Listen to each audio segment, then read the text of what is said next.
So prior to Java 2, there was no policy file. As we said previously, our application would run in a sandbox if we needed security. We had to implement our own security manager, and that made life very difficult. And few people did that. Essentially, only the browser manufacturers, so that they could run applets securely. Java 2 added a concrete security implementation that delegates to something called the access controller. And the access controller reads policy.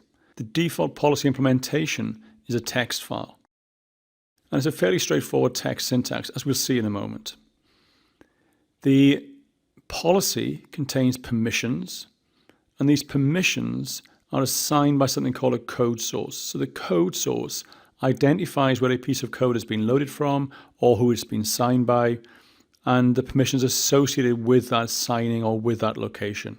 Something fundamental about all of this is that the access controller then walks the call stack. So the check to see if this piece of code is allowed to perform this action is done right at the bottom of the call stack, and it's typically performed, as we've seen, by some code inside the JDK.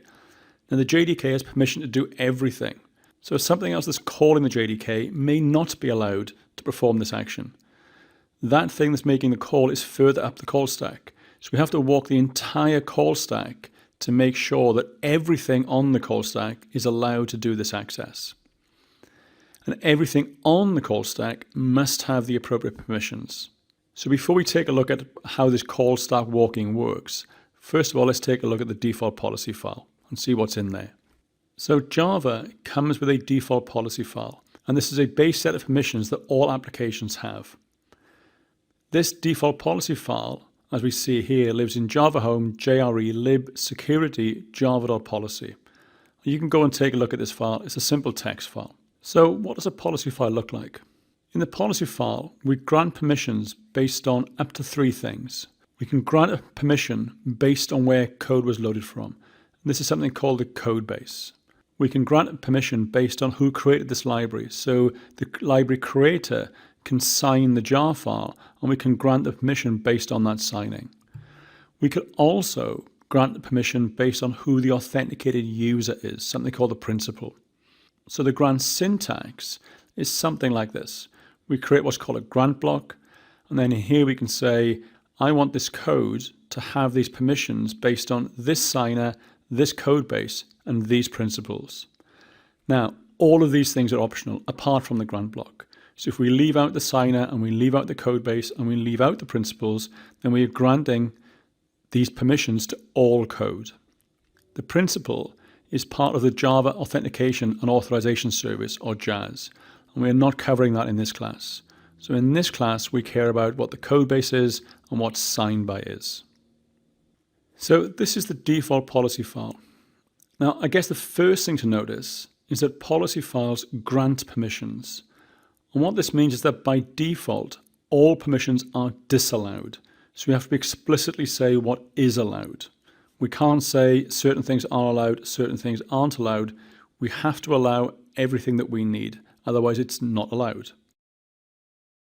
Notice that in here, we have 2 what are called grant blocks. So it's inside the grant blocks that we associate permissions with, in this case, a code location. So the first grant block says that any code loaded from the Java extension directories is given all permissions. So if you want a library that is allowed to do anything, you can place that library into the extension directory, and by default, it gets all permissions. The second grant block then applies to all code. So this grant block does not have a code base associated with it, so any other code picks up permissions from this grant block. And this is sort of broken into 3 areas. There's a permission to say stop thread, and there's a comment on this which says you really shouldn't allow this permission. It's purely there for backwards compatibility, and it's strongly recommended to remove this permission from the code. There's also a permission there that allows us to listen on a socket. So we can't create ports here, but if I want to listen to an incoming connection, then we can do that. So any application is allowed to listen on some dynamic port. And then the final set of permissions that we are given by default are the permissions to read Java properties. So here we can read things like the Java version, we can read things like the file separator, the OS version, the virtual machine name, so basic information about our runtime environment. If we want any further permissions, then we will have to add those ourselves into this file, as we'll see in a moment, into a separate file that we can use to augment this file. In the next module, we'll take a look at how policy is established.